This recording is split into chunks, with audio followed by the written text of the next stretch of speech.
আসসালামু আলাইকুম। আশা করি সবাই ভালো আছেন, সুস্থ আছেন এবং নিরাপদে আছেন। আর আমাদের চ্যানেলের সাথে অবশ্যই আছেন। আজকে আমাদের 94 নম্বর এপিসোড। সাথে আছে আমি বরাবর মতো সোহেল। আমাদের চ্যানেলটিকে সাবস্ক্রাইব করবেন, লাইক করবেন, শেয়ার করবেন। যথারীতি আমাদেরকে ঘটনা পাঠাবেন, ভয়েস ক্লিপ অথবা ইমেইল। অবশ্যই সেটা আমরা প্রচার করার চেষ্টা করব যদি সেটি আসলে প্রচারযোগ্য হয়। আর আমাদের চ্যানেলটিকে আপনারা অবশ্যই আপনাদের সাবস্ক্রাইবের মধ্যে রাখবেন, যাতে ঘটনা আপলোড হলে সাথে সাথে আপনারা পেয়ে যান। তো আমাদের আসলে এই কাহিনীগুলো আমরা আপনাদের থেকেই অনেক কষ্ট করে জোগাড় করি এবং সেগুলো বলার চেষ্টা করি। অনেকে আমাদের বাইরে থেকে প্রবাস থেকে গল্প বা কাহিনী পাঠাচ্ছেন। আমরা সেরকমই আজকে একটা প্রথমে কাহিনী বলবো অ্যাম্বুলেন্স নিয়ে। তো আমাদের এই চ্যানেলটিকে অবশ্যই আপনারা প্রথম থেকে শেষ পর্যন্ত এই কাহিনীগুলো শোনার চেষ্টা করবেন, কারণ কাহিনীগুলো আপনি পুরোপুরি না শুনলে আসলে জিনিসগুলো বুঝতে পারবেন না। আর আপনারা যদি আমাদের সহযোগিতা না করেন তাহলে আসলে আমরা অনেক কষ্ট হয়ে যায় আমাদের এই কাহিনীগুলো জোগাড় করতে। আমরা নর্মালি চেষ্টা করি আপনাদেরকে এন্টারটেনমেন্ট করার জন্য। আর বিশ্বাস করা না করা সেটা পুরোপুরি আপনার ব্যাপার। আপনি বিশ্বাস করলে করতে পারেন, না করলেও না করতে পারেন। কিন্তু যার সাথে ঘটনা হয় সেই আসলে বলতে পারে ঘটনার গভীরতা কতটুকু। তো আজকে আমি যার ঘটনা বলবো উনি ঘটনাটি পাঠিয়েছেন আমাকে দুবাই শারজা থেকে। ওনার নাম রাকিব হোসেন। ভাই ওই জায়গায় ড্রাইভিং করেন। তো উনি বাংলাদেশেও ড্রাইভিং করতেন। উনি আসলে বাংলাদেশে অ্যাম্বুলেন্স চালাতেন। তো আসলে ঘটনাটি এরকম ছিল, উনি যেভাবে লিখেছেন আমি চেষ্টা করব সেইভাবেই আপনাদেরকে শোনানোর জন্য। তো রাকিব হোসেন ভাই লিখেছেন, আসসালামু আলাইকুম সোহেল ভাই, আশা করি আপনি ভালো আছেন। আপনাদের ভূত ঘন্টা অনুষ্ঠানটি আমি শুনি, আমার কাছে ভালো লাগে। আর আপনাদের বলার স্টাইল এবং আপনারা যেভাবে উপস্থাপনা করেন জিনিসটি আসলে অনেক আকর্ষণীয়। যাই হোক, আমি ঘটনায় চলে যাই। আমি তখন সদ্য অ্যাম্বুলেন্স চালানো শুরু করেছি, বছর 1 হবে। তো আমি তখন উত্তরা থাকি। তো উত্তরা থেকে একটি রোগীকে নিয়ে আমি ঢাকা মেডিকেল গেলাম। তখন আনুমানিক রাত 12টা, 12:30 এরকম বাজে। তো আমি যখন রোগী ঢাকা মেডিকেলে নামানোর পরে এক বয়স্ক লোক আর একটি কিশোর বয়সের ছেলে, হয়তো 19-20 বছর হবে, তো আমাকে এসে বলতেছে যে ওই মুরব্বী যে ফিরোজপুর যাবেন। তো এত রাতে ফিরোজপুর লং ডিস্টেন্স, চিন্তা করলাম যে না, এত দূর যাবো না। তখন সেই মুরব্বী আমাকে বলল যে আপনাকে ভাড়া আমি দ্বিগুণ দিব, আপনি একটু আমার বড় ছেলে অ্যাক্সিডেন্টে মারা গেছে, একটু যদি দিয়ে আসতেন। তখন আমি চিন্তা করলাম দ্বিগুণ ভাড়া, বেশ টাকা। তো অ্যাক্সিডেন্টেরই, ঠিক আছে, নেওয়া যায়। আর আমরা গাড়িতে ওঠার আগেই সবসময় ওই লাশের যে আপনার মুখটা, সেটা আমরা দেখে তারপর গাড়িতে উঠে। তো আমরা সুন্দর গাড়িতে উঠলাম। সামনে সে মুরব্বী বসছে আমার সাথে। আমার সাথে কোনো হেল্পার ছিল না, যেহেতু আমি উত্তরা থেকে আপনার ঢাকা মেডিকেল আসছি। তো সেখান থেকে যে অন্য কোথাও যাবে আমার কোনো প্ল্যান ছিল না। আর সেই তার ছোট ছেলে ওই লাশের সাথে, মানে তার বড় ছেলের সাথে পেছনে। তো লাশ পেছনে, আর ওই কিশোর ছেলেটা এবং তার বাবা আমার পাশে। তো গাড়ি চলতেছে ভালোই চলতেছে।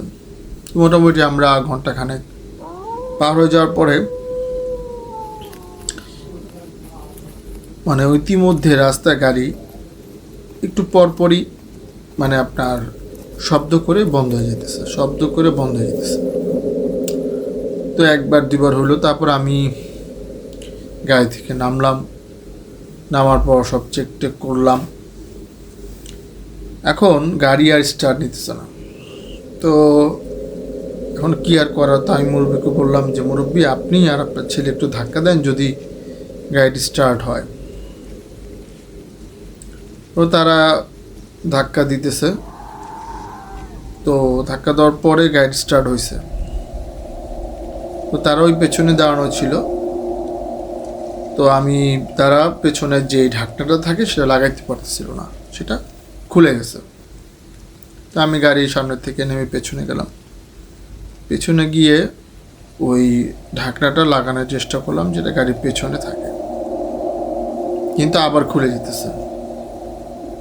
তো যাই হোক, অনেক কষ্ট করে সেই পেছনের ডিগ্গি তো সামনেরটাকে বলা হয়, পেছনটা লাগিয়ে আবার গাড়ি স্টার্ট দিলাম।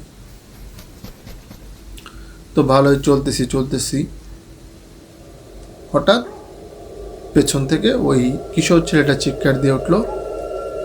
সাথে সাথে আমি গাড়ি ব্রেক করলাম। কি হয়েছে ওই যে 18 বছর, যে 19 বছর, সেই ছেলেটা ভয় পেয়েছে, কিছু বলতে পারতেছে না। পরে গাড়ি থামানোর পরে তাকে একটু পানি দিলাম, পানি দিয়ে মুখ টুক ধুইল। পরে বললো যে ও দেখছে যে ওই মানে যে কফিনটা থাকে, যেটা আপনার কাঠের বাক্সের মতো পেরেক মারা থাকে, ওই বাক্সটা লড়াচড়া করতেছে। তো এটাও ভয় পাইছে। তো বললো যে না, আমি আর পেছনে বসবো না, আমি সামনেই বসবো। তো সামনের সিট এমনি ছোট থাকে। তো ওই মুরব্বী আর তার ছেলে কোনো রকম সামনে অ্যাডজাস্ট করে নিল, আর আমি তো গাড়ি চালাচ্ছি। তো গাড়ি চালানোর সময় হঠাৎ একটা নির্জন রাস্তা, গাড়ি মোটামুটি আপনার 80-100 আপ চলতেছে। তখন আমরা চারিদিকে যেহেতু নিশ্চুপ, আপনার ধুপ ধুপ শব্দ আসতেছে। তো আমরা তো আসলে ব্যাপারটা বুঝতেছি যে পেছন থেকে শব্দটা আসতেছে, কিন্তু পেছনে তাকে দেখতেছি যে ওই লাশের কফিন যেটা, ওটা ওইরকমই আছে, কিন্তু মানে শব্দটা ওখান থেকে আসতেছে একটু কনফার্ম। তো যাক, আমরা যে যতটুকু সূরা কালাম পারি এগুলো পড়তে লাগলাম। গাড়ি চলতে লাগলো, কিন্তু গাড়ির স্পিডটা ক্রমান্বয়ে কমতে লাগলো। গাড়ি এখন যদি আমি 100-এ চালাই, মনে হয় যে গাড়ি 40-তে চলতেছে, এমন একটা অবস্থা। যাই হোক, এভাবে করতে হঠাৎ ওই শব্দটা হইতে একটা বিকট শব্দ হইল, এবং আমরা গাড়িটার সাথে সাথে হার্ট ব্রেক করলাম। ব্রেক করে পিছন দিকে তাকাইলাম, দেখলাম যে সেই কফিনটা খুলে গেছে এবং সে লাশটা উঠে বসে আছে। এটা দেখার পর তো আসলে মানে স্বাভাবিক ব্যাপার, ভয়ের, কিন্তু আমার এরকম অভিজ্ঞতা আগেও ছিল, যার জন্য আমি সেই মুরব্বীকে বললাম, অস্থির হবেন না, কোনো সমস্যা নেই, সূরা কালাম পড়েন, আমরা আস্তে আস্তে আপনাদের বাড়ির দিকে যাই। বেশি দূর ছিল না। তো গাড়ি আবার চলতে লাগলো। কিছুক্ষণ পর তাকার পর দেখলাম সব ঠিকঠাক, সে কফিনের মতোই আছে, কোনো লাশ উঠে বসে নাই, কিচ্ছু নাই। যাই হোক, তাদেরকে পৌঁছায় দিয়ে আমি ও জায়গা থেকে রওনা দিতে মোটামুটি আমার বিকেল হয়ে যায়, কিন্তু গাড়ি রাস্তা একটু ডিস্টার্ব দেওয়াতে আমার গাড়ি আবার ঠিক করে আমি আস্তে আস্তে বাসায় রাত। তো আমি যখন রাতে ঘুমাইলাম, তা আমি তো লাশের আসলে চেহারাটা দেখছিলাম। তো রাতে আমার স্বপ্ন আসলো, ওই ছেলেটা আমাকে স্বপ্ন দেখাইতেছে যে আমি কোনো অ্যাক্সিডেন্টে মরিনি, আমাকে মার্ডার করা হয়েছে। তো এক রাত্রে দুইবার স্বপ্নে, তা আমি ঘুমাইতে পারতেছিলাম না। যেহেতু ওনার সাথে আমার কয়েকবার কথা হয়েছে ফোনে, তা আমি ওনাকে ফোন দিলাম, ওই ছেলের বাবাকে, মুরব্বীকে বললাম যে আসলে আমি এরকমের মানে স্বপ্ন পুরোটা বর্ণনা করলাম। বর্ণনা করার পর উনি ব্যাপারটা আসলে বুঝতে পারলো হয়তো বা কোনো কিন্তু আছে। পরে উনি তারপর দিন থেকে এটার নিয়ে খোঁজ খবর শুরু করলো। অ্যাট লাস্ট জানা গেল যে আসলে এটা একটা প্ল্যান মার্ডার, এবং সেই জড়িতদের পরে পুলিশ অ্যারেস্ট করছেন। তো আসলে এই ছিল ঘটনা। তো আশা করি ঘটনাটির ব্যতিক্রম আপনাদের অবশ্যই ভালো লেগেছে। তো ভবিষ্যতে এরকম ঘটনা আপনারা আরও পাবেন আশা করি। আর আপনারা অবশ্যই আমাদেরকে ঘটনা পাঠাবেন। আমাদের ইমেল অ্যাড্রেসটা আমি বলে দিই, bhutghonta@gmail.com। আপনারা অবশ্যই এই অ্যাড্রেসে যদি পাঠান, আমরা আপনাদের মেইল অথবা ভয়েস ক্লিপ পেয়ে যাব। যাই হোক, এখন আমাদের দ্বিতীয় ঘটনার সময় চলে আসছে। তো দ্বিতীয় যেই ঘটনাটা এখন আমি আপনাদেরকে বলবো, এটা আমার একটি সংগৃহীত ঘটনা। আমাদের মানে দেশের ঘটনা এটা। তো আমাদের দেশে আমাদের মানে গ্রামে যাওয়ার আগেই একটা গ্রাম, তো ওই গ্রামের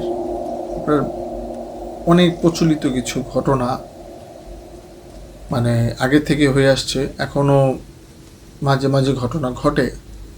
কারণ ওদিকে বেশিরভাগই আর আপনার আগে সনাতন ধর্মাবলীর বসবাস ছিল, প্লাস অনেক গাছপালা ছিল। আর যখনকার ঘটনা আমি আপনাকে এখন বলবো, এটা অনেক আগের ঘটনা। আসলে তখন আপনার বিদ্যুৎ আসেনি। তো ঘটনাটা এরকম ছিল যে ভাইয়ের থেকে আমার শোনা। তো ধরে নিলাম ভাইয়ের নাম রাজু। তো তখন 86-এর ঘটনা, 86 মানে প্রচুর আগের। তো আমাদের তখন আপনার মানে লঞ্চ দিয়ে যাওয়া লাগতো।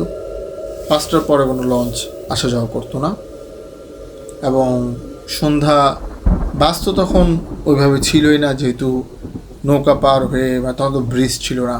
তারপরে আপনার কিছু দূর আপনার পায়ে হেঁটে, কিছু দূর রিক্সা, এইভাবে আসতে হতো, আর না হলে লঞ্চ। তো যাই হোক, ভাই লাস্ট ট্রিপটা ধরলো লঞ্চের 5টার সময়। তো আমাদের তখন আপনার 4-5 ঘন্টা লাগতো ঢাকা থেকে আমাদের মানে গ্রামের বাড়ি যেখানে নবাবগঞ্জ পৌঁছতে 4 ঘন্টা লাগতোই। আপনারা দেখবেন যে ছোটো ছোটো যে এই লঞ্চগুলো এখন বর্তমানে পদ্মার পাড়ি দেয় বা মুন্সিগঞ্জ চলাফেরা করে, এই লঞ্চগুলো ছিল। যাই হোক, রাজু ভাই লাস্ট ট্রিপ ধরলো, ধরে বাড়িতে পৌঁছতে পৌঁছতে তার প্রায় রাত 9টা। তখনকার সময় রাত 9টা মানে প্রচুর রাত, মানে তখন মানে মানুষের 2-3 ঘন্টা অলরেডি ঘুম হয়ে গেছে। খাওয়া দাওয়া করে দেশের মানুষ যখন সন্ধ্যা হইতে মাগরিবের পরে একটু গল্প সল্প করে খাওয়া দাওয়া করে তারা ধরেন যে 8টা, বড় যে 8:30 তারা ঘুমায় পড়তো।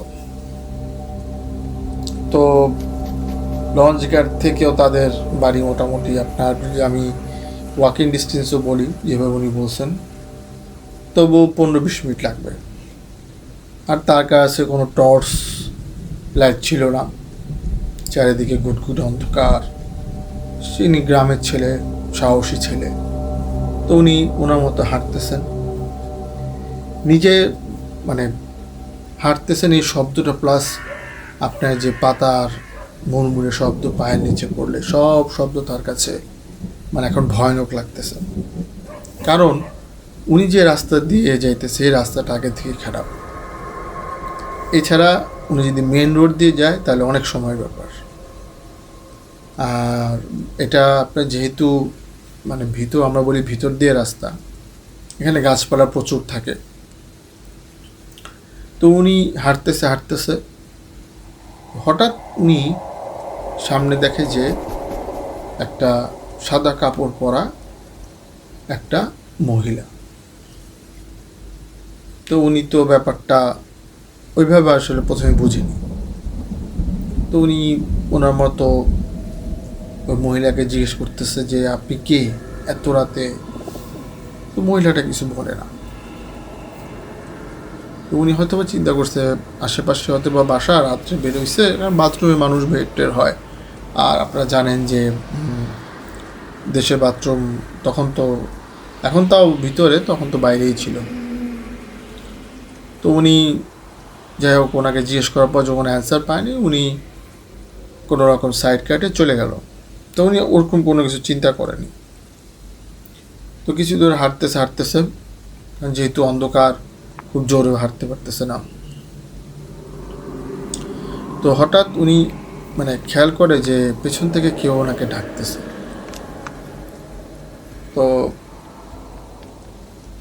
উনি যখন পেছন দিকে তাকায় দেখে সেই বুড়িটা, সাদা শাড়ি পরা, অন্ধকার, চেহারা তেমন দেখা যেতেছে না। সেই বুড়িটা তাকে বলতেছে যে কোথায় যাস, আমাকে নিয়ে যা। তো সে ভাবছে কী ব্যাপার, উনি আমাকে চিনে না বা জানে, আমি তো চিনতেছি না, আর তাকে আমি কই বা নিয়ে যাবো এইগুলো চিন্তা করতেছে সে দাঁড়ায়।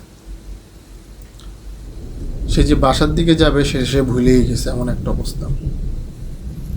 পরে উনি আর তার কোনো কথার জব না নিয়ে উনি তখন হালকা হালকা বুঝতে পারতেছে যে তার সাথে কি ঘটনা ঘটতেছে।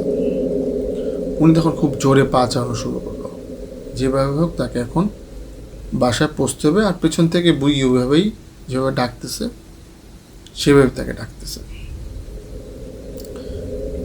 তো চারিদিকে তো খুব অন্ধকার, মনে তার ভয়।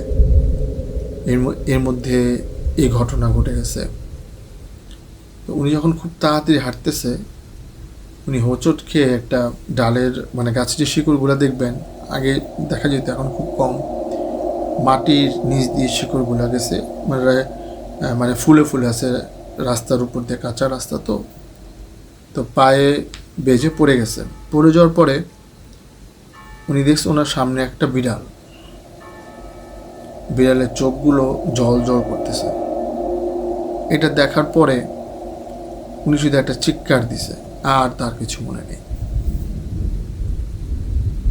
যখন তার জ্ঞান ফিরল, উনি দেখে উনি ওনার বাসার বিছানায়, ও ওনার আম্মা আব্বা সবাই তার সাথে।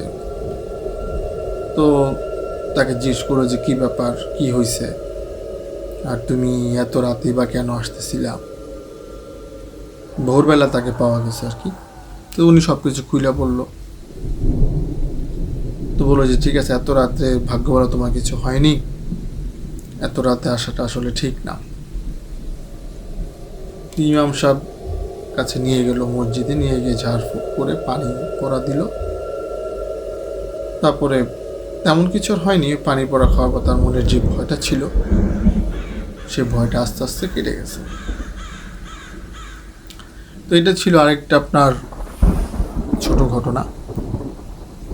তো আমরা আজকে ঘটনা আরও বাড়াইতে পারতাম, কিন্তু আসলে আমাদের কিছু লিমিটেশন আছে। ইনশাল্লাহ সামনের দিকে আপনাদের লং ঘটনা আমরা বলার চেষ্টা করব। এখন আপনারা লং ঘটনা বেশি শুনতে চান নাকি শর্ট ঘটনা, এটি একটু কমেন্টস করে জানাবেন। আর আমাদের মানে কাহিনীগুলো আপনারা পুরোপুরি শোনার চেষ্টা করবেন। মানুষের জীবনে ঘটে যাওয়া অনেক কিছু, কিছু মানুষ বিশ্বাস করে, কিছু করে না। কিন্তু আমরা যেহেতু মুসলমান, অবশ্যই আমাদেরকে জিন বিশ্বাস করতে হবে। আর এগুলো আসলে জিনেরই কাজ। কেউ ভালো থাকে, কেউ খারাপ থাকে, মানুষের মতোই তারা। তো যাই হোক, আজকের মতো এতটুকুই। আমি আবারও আমার ইমেল অ্যাড্রেসটি বলে দিই। ইমেল অ্যাড্রেসটি হচ্ছে bhuthghanta@gmail.com। এটি স্পেলিংটি আপনারা পেয়ে যাবেন।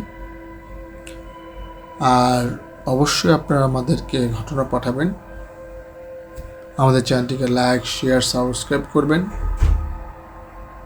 আর আমাদের জন্য দোয়া করবেন। আসসালামু আলাইকুম।